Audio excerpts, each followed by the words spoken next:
ಕಂದಾಯ ಸಚಿವರಾದಂತಹ ಕೃಷ್ಣ ಬೈರೇಗೌಡರು ಸಾಮಾಜಿಕ ಜಾಲತಾಣ ಎಕ್ಸ್ನಲ್ಲಿ ಒಂದು ಪೋಸ್ಟ್ ಮಾಡಿದ್ರು. ಪಾಲಿಕೆಯ ಅಧಿಕಾರಿಗಳೇ, ನಮ್ಮ ಕಾನ್ಸ್ಟಿಟ್ಯೂಯೆನ್ಸಿಯ ರಸ್ತೆಯನ್ನು ಸರಿ ಮಾಡಿಕೊಡಿ ಅಂತೇಳಿ. ಇದು ವ್ಯಾಪಕ ಚರ್ಚೆಗೆ ಗ್ರಾಸವಾಗಿತ್ತು. ಸಚಿವರ ಅಸಹಾಯಕತೆ ಕೂಡ ಪ್ರದರ್ಶನವಾಗಿತ್ತು. ಸಚಿವರು ಹಿಂಗೆ ಟ್ವೀಟ್ ಮಾಡಿದಾರಲ್ಲ ಅಂಥೇಳಿ ಪಬ್ಲಿಕ್ ಟಿವಿ ಅಲ್ಲಿಯ ಪರಿಸ್ಥಿತಿ ಹೇಗಿದೆ ಅನ್ನೋದನ್ನು ಬಿತ್ತರಿಸುವಂತಹ ಕೆಲಸವನ್ನು ಮಾಡಿತ್ತು. ಈಗ ಅದೇ ರಸ್ತೆ ಏನಿದೆ ಅದು ಸರಿಯಾಗಿದೆ. ಇದು ಪಬ್ಲಿಕ್ ಟಿವಿಯ ಬಿಗ್ ಇಂಪ್ಯಾಕ್ಟ್ ಸ್ಟೋರಿ. ಸಚಿವ ಕೃಷ್ಣ ಬೈರೇಗೌಡ ಮನವಿಗೆ ಅಸ್ತು ಎಂದ ಸರ್ಕಾರಿ ಅಧಿಕಾರಿಗಳು. ಕೊನೆಗೂ ವೀರಣ್ಣಪಾಳ್ಯ ರಸ್ತೆ ಗುಂಡಿಗಳಿಗೆ ಮುಕ್ತಿ ಭಾಗ್ಯ ಕರುಣಿಸಿದ ಪಾಲಿಕೆ. ತಮ್ಮದೇ ಸರ್ಕಾರವಿದ್ರೂ ಟ್ವೀಟ್ ಮೂಲಕ ಮನವಿ ಮಾಡಿದ್ದ ಕೃಷ್ಣ ಬೈರೇಗೌಡ. ಪಬ್ಲಿಕ್ ಟಿವಿ ವರದಿ ಬೆನ್ನಲ್ಲೇ ಗುಂಡಿ ರಸ್ತೆಗಳಿಗೆ ಡಾಂಬರು. ಸಿಲಿಕಾನ್ ಸಿಟಿ ಬೆಂಗಳೂರಿನ ಕೆಲ ರಸ್ತೆ ಗುಂಡಿ ಕೇವಲ ಜನಸಾಮಾನ್ಯರನ್ನು ಮಾತ್ರ ಅಲ್ಲ, ರಾಜ್ಯದ ಚುಕ್ಕಾಣಿ ಹಿಡಿದು ಸರ್ಕಾರ ನಡೆಸ್ತಾ ಇರುವ ಸಚಿವರನ್ನೇ ಹೈರಾಣಾಗಿಸ್ತಿದೆ.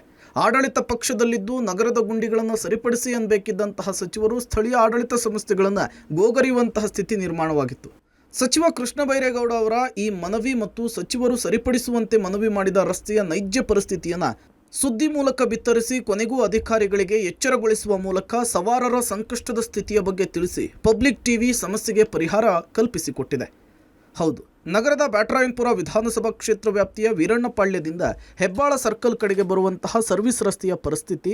ರಸ್ತೆ ಈ ಮಟ್ಟಕ್ಕೆ ಹಾಳಾಗಿದ್ದರೂ ಯಾವೊಬ್ಬ ಅಧಿಕಾರಿಗಳು ಕೂಡ ಕ್ಯಾರೆ ಅಂತಿರಲಿಲ್ಲ.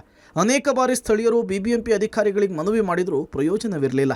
ಇದರಿಂದ ಬೇಸತ್ತಂತಹ ಜನ ಸ್ಥಳೀಯ ಶಾಸಕ ಕೃಷ್ಣ ಬೈರೇಗೌಡ ಅವರಿಗೆ ಸರಿಪಡಿಸುವಂತೆ ಮನವಿ ಮಾಡಿದರು. ಅದರಂತೆ ಇದ್ಯಾಕೋ ಸದ್ಯಕ್ಕೆ ಸರಿ ಹೋಗೋದಿಲ್ಲ ಅನ್ನೋದನ್ನು ಮನಗಂಡ ಸಚಿವರು ದಯವಿಟ್ಟು ಸರಿ ಮಾಡ್ರಪ್ಪ ಅಂಥೇಳಿ ಅಧಿಕಾರಿಗಳಿಗೆ ಬಹಿರಂಗವಾಗಿಯೇ ಮನವಿ ಮಾಡಿಕೊಂಡ್ರು.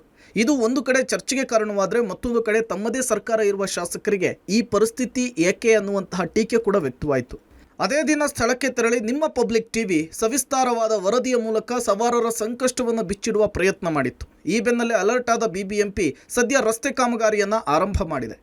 ಸಿಲಿಕಾನ್ ಸಿಟಿ ಬೆಂಗಳೂರಿನ ಹೆಬ್ಬಾಳ ಮತ್ತು ಬ್ಯಾಟರಾಯನಪುರ ವಿಧಾನಸಭಾ ಕ್ಷೇತ್ರಗಳ ಮಧ್ಯೆ ಬರುವಂತಹ ಬೆಂಗಳೂರು ಔಟರ್ ರಿಂಗ್ ರೋಡ್ನ ಪ್ರಮುಖ ರಸ್ತೆ ಏನಿದೆ, ಈ ರಸ್ತೆಯ ಸರ್ವಿಸ್ ರೋಡ್ ಏನಿತ್ತು ಸಾಕಷ್ಟು ದೊಡ್ಡ ಮಟ್ಟದಲ್ಲಿ ಹಾಳಾಗಿತ್ತು. ವೀರಣ್ಣಪಾಳ್ಯದಿಂದ ನೇರವಾಗಿ ಹೆಬ್ಬಾಳ ಸರ್ಕಲ್ಗೆ ಬರುವ ಸರ್ವಿಸ್ ರಸ್ತೆ ಕಂಪ್ಲೀಟ್ ಆಗಿ ಹಾಳಾಗಿತ್ತು. ಜೊತೆಗೆ ಈ ವಿಚಾರ ಏನಿದೆ ಕಳೆದ 4 ದಿನಗಳಿಂದ ದೊಡ್ಡ ಮಟ್ಟದಲ್ಲಿ ಚರ್ಚೆಯಲ್ಲಿತ್ತು. ಕಾರಣ ಬ್ಯಾಟರಾಯನಪುರ ವಿಧಾನಸಭಾ ಕ್ಷೇತ್ರದ ಸ್ಥಳೀಯ ಶಾಸಕರು ಹಾಗೂ ಸಚಿವರಾದಂತಹ ಕೃಷ್ಣ ಬೈರೇಗೌಡ ಅವರು ಟ್ವೀಟ್ ಮಾಡೋದ್ರ ಮುಖಾಂತರವಾಗಿ ಎಕ್ಸ್ನಲ್ಲಿ ಪೋಸ್ಟ್ ಹಾಕಿ ಅಧಿಕಾರಿಗಳಿಗೆ ದಯಮಾಡಿ ರಸ್ತೆಯನ್ನು ಸರಿ ಮಾಡ್ರಪ್ಪ ಅನ್ನುವಂಥ ಮನವಿಯನ್ನು ಮಾಡಿದರು. ಆ ಬೆನ್ನಲ್ಲೇ ಈ ಪಬ್ಲಿಕ್ ಟಿವಿ ಈ ರಸ್ತೆಯ ಬಗ್ಗೆ ವರದಿಯನ್ನು ಕೂಡ ಮಾಡಿತ್ತು.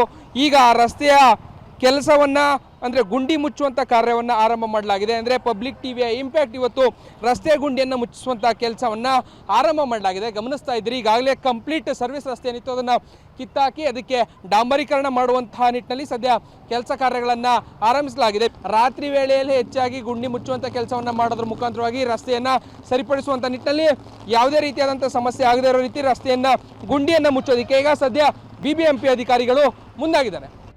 ಸದ್ಯ ರಾತ್ರಿ ವೇಳೆ ಗುಂಡಿ ಮುಚ್ಚುವ ಬಗ್ಗೆ ಸಂಚಾರಿ ಪೊಲೀಸರು ಸಾರ್ವಜನಿಕರಿಗೆ ಮಾಹಿತಿ ಕೊಟ್ಟಿದ್ದಾರೆ. ರಾತ್ರಿ 10ರಿಂದ ಬೆಳಗ್ಗೆ 6 ಗಂಟೆಯವರೆಗೂ ಗುಂಡಿ ಮುಚ್ಚುವ ಕಾರ್ಯ ನಡೆಯಲಿದ್ದು ಸಹಕರಿಸುವಂತೆ ಸಾರ್ವಜನಿಕರಿಗೆ ಮನವಿ ಮಾಡಿಕೊಂಡಿದ್ದಾರೆ. ಸದ್ಯ ಸ್ಥಳದಲ್ಲಿ ಈಗಾಗಲೇ ಗುಂಡಿ ಮುಚ್ಚುವ ಕಾರ್ಯಕ್ಕೆ ಬೇಕಾದ ತಯಾರಿ ಆರಂಭವಾಗಿದ್ದು ಶೀಘ್ರದಲ್ಲಿಯೇ ರಸ್ತೆ ಗುಂಡಿ ಮುಕ್ತವಾಗಲಿದೆ. ಒಟ್ಟಾರೆ ನಗರದ ಎಲ್ಲಾ ಕಡೆಯೂ ಬಿಬಿಎಂಪಿ ಇದೇ ಮಾದರಿಯ ಕ್ರಮಕ್ಕೆ ಮುಂದಾದರೆ ರಸ್ತೆ ಗುಂಡಿಯ ಸಮಸ್ಯೆಗೆ ಪರಿಹಾರ ಸಿಗಬಹುದು. Raghu, public TV, Bengaluru.